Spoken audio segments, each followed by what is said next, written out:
todos, estamos de volta com mais um Fato Econômico, a economia além da conjuntura.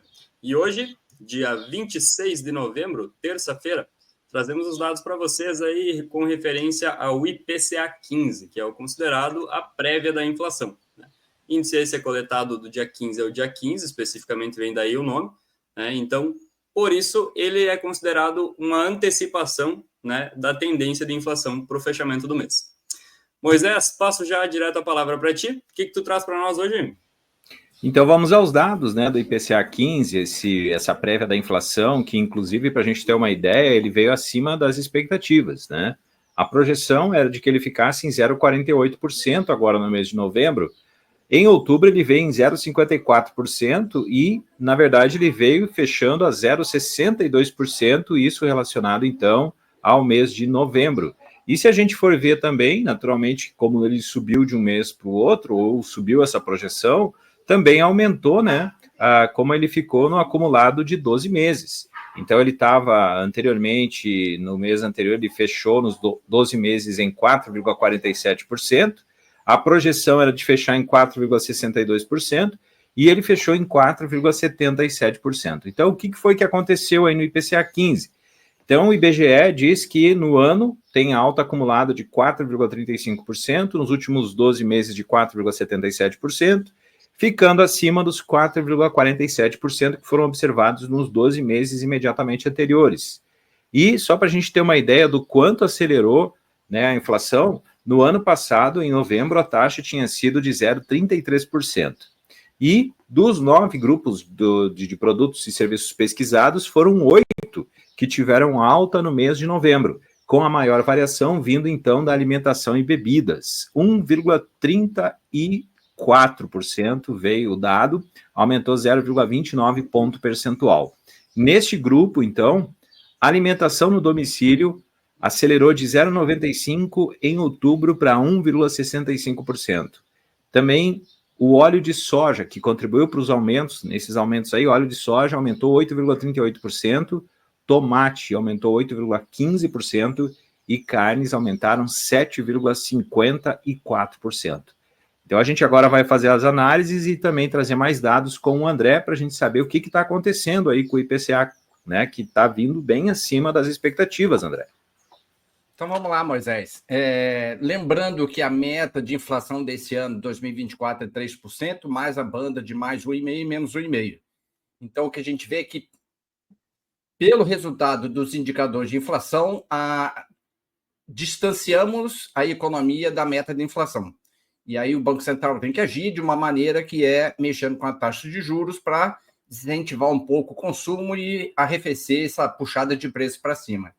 Se a gente olha o site do portal híbrido da FGV, eles vão mostrar alguns índices de inflação da família IGP. Né? IGPM com alta de 5,59 em 12 meses, o INCC com alta de 6,08 em 12 meses, o IPCS com alta de 0,04 na terceira quadricemana de novembro, e o INCCM com uma alta de 0,44 agora no mês de novembro. Ao mesmo tempo que a gente tem os índices de preço subindo, né, impactando o poder de compra das famílias, mexendo na paridade de preço do mercado e da produção, a gente vê uma certa disparidade e divergência de resultados com relação à confiança, tanto de consumidores quanto de empresários.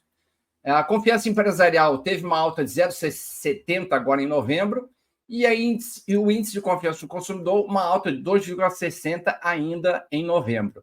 Ao mesmo tempo que a gente tem alta de preço, e isso já está também computado ali no relatório Focus do Mercado, a gente consegue ver que o IPCA 15, assim como o IPCA e os demais IPCs, estão mostrando essa alta de preço em vários segmentos. Né? O Moisés falou da alimentação e bebida, que foi do grupo que apresentou a maior variação positiva, né? 1,34 para alimentação e 0,29 para bebidas. A educação ficou no 0 a 0, praticamente, menos 0,01, e despesas pessoais com aumento de 0,83. Se a gente desmembra alguns segmentos, a gente vai ver, então, como o Moisés já falou, o grupo alimentação, o que mais subiu. Carne, a gente já sabe que subiu com relação à entre-safra, seca, pasto, maior oferta a nível internacional e a demanda aquecida na economia brasileira, carne, o preço está subindo. Do lado do transporte, o que a gente pode ver é uma passagem aérea com uma alta de 22,56. Aí o Moisés pode perguntar, mas quem é que viaja? Né? Se a gente for olhar o IPC, tem uma cesta de bens que compõem o IPC. Se a gente for olhar o IPCA, tem uma outra cesta de bens que compõem o IPCA. E no IPCA tem passagem aérea, e passagem aérea teve uma alta substancial de 22,56%, contribuindo com 0,82% no peso final do grupo de transportes. A gente pode olhar o ônibus urbano com uma alta de 1,34%, algumas cidades com alta de tarifa de coletivo urbano, combustíveis, uma alta de 0,03%, modesta. A gente tem o preço do petróleo, tipo Brent, cotado por volta de 72, 73 dólares o barril, então acomodado bem abaixo de 100. Né? Isso não impacta de maneira mais substancial ali na bomba da gasolina da Petrobras. Né? O que a gente nos preocupa na Petrobras é a questão do câmbio, que está deslocando ali de 5,70, já caminhando para 5,75, 5,80. Isso vai trazer um problema na hora da importação da gasolina. Gás veicular com uma alta de 1% e gasolina com uma ligeira alta de 0,7%. E o etanol com uma queda de 0,33%. Se a gente desmembra mais ainda o grupo alimentação, a gente pode olhar que do índice geral de 0,62, que é a alimentação, como o Moisés falou, de 1,34 de alta, cereais, legumes e oleaginosas, essa palavra é difícil, teve uma queda de 0,21, farinhas com uma queda de 0,6, tubérculos com uma alta de 0,43, carnes com a alta de 7,54, pescado com uma ligeira alta de 0,09, aves e ovos com uma alta de 0,68, leite e derivados com uma alta também de 0,68, óleo e gorduras com uma alta de 4,61, enlatados e conservas com uma alta de 0,14 e alimentação fora do domicílio com uma alta de 0,57. Tá? Então, os índices de preços, sejam IPCAs, IGPs ou IPCs, conforme a sua cesta de produtos que compõem o índice geral, estão apresentando, de uma maneira geral, alta de preço, elevação de preços, menor poder de consumo, menor renda disponível. Então, a gente tende a ter problemas aqui no final de 2024 e, muito provavelmente, 2025, em razão de que a previsão de Selic já está para 12,25, com uma alta em 4 semanas de 1 ponto percentual. Moisés. Mas André, eu tenho que te perguntar, e perguntar para nós aqui, para o Lucas, para nós jogar essa informação aí para a gente fazer uma análise, porque nós aqui temos um programa chamado Fato Econômico, a economia além da conjuntura. Essa pergunta está sendo feita pelo mercado. Existe um instrumento, que é a política monetária do Banco Central, que é justamente para segurar a inflação, mas não está funcionando. E pelos dados que você mostrou aí, né, a gente tem uma demanda bastante aquecida, né? Então a pergunta é, o que está acontecendo? Qual é que é o fator que está pegando mais, né, para que a inflação ela esteja nesse patamar? E aí a gente dando uma olhada, a gente percebe que a demanda está aquecida, e essa demanda aquecida ela vem justamente porque a gente tem a economia está bem. Mas aí alguém vai perguntar, sim, mas vocês economistas vivem dizendo que a economia tem que crescer, que a economia, né, tem que andar, realmente. A gente vendo aí, por exemplo, uma expectativa de crescimento de 3% na economia, isso é muito bom, isso é muito positivo. Todo mundo quer que a renda aumente, todo mundo quer que a economia vá, né, a 1.000, esse é o sonho de todos. Inclusive, não só 3%, mas muito mais. Só que a gente tem que perceber como e por que a economia está crescendo. Então, os analistas, né, e assim, as análises econômicas que a gente percebe, que a economia brasileira, ela está crescendo porque existem muitos estímulos, né? E esses estímulos, eles não estão impactando o mais importante, que é a produção. Então, está sendo estimulado o consumo, mas talvez até tenha alguns estímulos para a produção, mas mesmo assim, essa produção não está acompanhando o consumo. Por causa disso, a gente tem aí, né, uma inflação alta. E também a gente percebe, né, que isso vem muito do estímulo por parte do governo. E a discussão em relação ao corte de gastos é muito grande, justamente porque também, né, esses estímulos estão impactando na inflação. Tem também o câmbio, que está sendo um dos fatores que está impactando a inflação.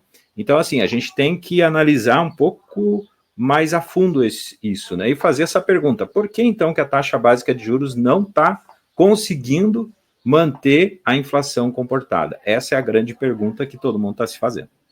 Moisés, assim, da leitura que eu faço de artigos economistas, do IBRE, ali, da FGV, de jornais, né, do próprio Banco Central, a leitura ali do Campos Neto, a gente tem um somatório de variáveis, né? Você falou muito bem. Todo mundo quer que o Brasil cresça, tá? Aí vão dizer, o Brasil está crescendo 3,17 agora em 2024. Mas, ao mesmo tempo que a gente tem uma expectativa de crescer por volta de 3,2, vamos aproximar para 3,2, a gente está tendo crescimento de 4,63 da inflação, a gente está indo para um câmbio de 5,70, R$ 5,70, e a gente está vendo uma taxa Selic de 11,75. Tá? Então, não adianta a gente crescer se a economia não está preparada para absorver esse crescimento. E aí temos dois problemas que se correlacionam para ajudar também a explicar esses quatro indicadores.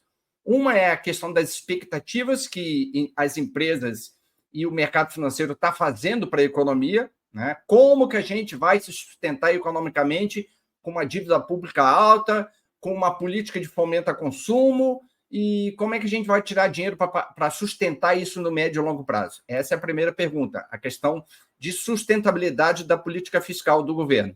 E a segunda é a questão das expectativas, né? Como que a gente está esperando ter 24, 25, 26, 27, que é o que está lá no relatório Focus do Mercado, com relação às expectativas desses quatro indicadores? Não estamos olhando nem os outros, a gente está olhando só para esses quatro. E as expectativas são ruins, né?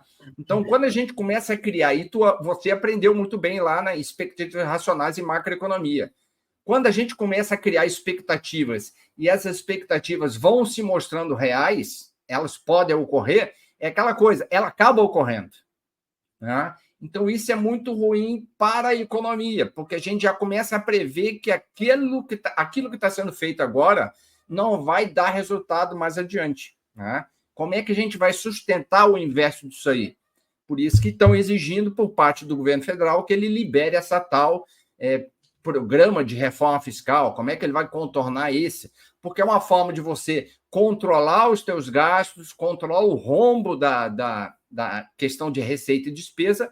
À medida que você controla a tua despesa, você já começa a precificar mais adiante, via expectativas, que os juros podem começar a reduzir, que é exatamente o contrário que a gente tem hoje. Lembrando que a nossa dívida, grande parte dela é atrelada à Selic. Quanto mais a gente aumenta a dívida, mais a gente aumenta os juros, mais a gente aumenta a dívida. Quanto mais a gente aumenta a dívida, mais a gente precisa de dinheiro para rolar isso daí. A gente bota mais títulos no mercado, tem títulos rolando em Selic, então é uma bola de neve que não termina nunca. A inflação continua aumentando. Isso aí. Então é aquela tática que não é dizer assim, é muito fácil equiparar com o orçamento familiar, não é bem isso, né? Mas é uma maneira fácil da gente fazer uma relação.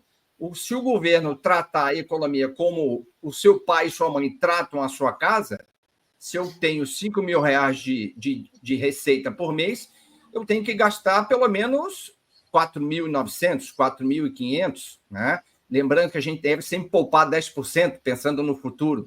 É mais ou menos isso que o governo federal deve fazer, só que ele não faz, né? Então, você cria incentivos, Bolsa Família, Bolsa, Vale Gás, Vale não sei o quê, Vale mas não sei o quê. Tu tem que tirar dinheiro de algum lugar, né? E a única forma é ou aumenta a dívida ou aumenta tributos. Tributo o empresário não consegue mais pagar, né? Então, não sei. Vamos ser otimistas. Lembrando, né, que não é pela questão de não haver aquela preocupação com o lado social da economia, porque sim, a gente é economista e a gente tem que prezar pelo equilíbrio entre econômico e social, né? Que a gente chama do socioeconômico, na verdade, mas Qual que é o problema? Quando você cria tanto benefício de um lado que você só tem saída, pensa numa caixa d'água, tá? Você tem um cano entrando água e você tem 20 saindo. Não tem como a caixa encher nunca, tá? Então, você sempre vai ter aquelas saídas que não são compensadas, né? Então, de alguma forma, por que está sendo cobrado esse ajuste fiscal agora? É justamente para se definir, estancar todos esses vazamentos que estão tendo, né? E tornar sustentável a entrada de capitais. Só que qual que é o problema nisso? O governo está demorando demais para anunciar essas medidas do pacote fiscal, né? E até hoje o que ele buscou fazer foi simplesmente aumentar a receita. Ele não estancou os vazamentos, não tapou o buraco, né, que está tendo na entrada, aliás, na saída. Então, a partir do momento que ele conseguir, de fato, ver onde é que está o problema, que provavelmente todos saibam aonde que está, né, que é na gastança exacerbada, contornar isso, né, ajustar esse problema do gasto, aí sim as entradas de capital para dentro do governo vão ser sim suficientes. E o problema é que o governo hoje está só buscando entrar mais, captar mais imposto, mais tributação, mais isso, mais aquilo. E o que isso vai dar de problema? No bolso do consumidor, né? E o bolso do empresário, que sempre é o vilão da história, né? Que ele acaba tendo que arcar com uma carga tributária exorbitante hoje no nosso país, e no fim das contas ele acaba tendo que repassar essa tributação em cima do preço do produto dele, que vai em toda a cadeia produtiva chegar lá onde? No bolso do consumidor. Então, de qualquer forma, quem paga a conta somos nós, sempre. Enfim, era isso. Microfone, André. É isso, então. O André teve tem uma mais fala uma bem análise. interessante, ô Lucas.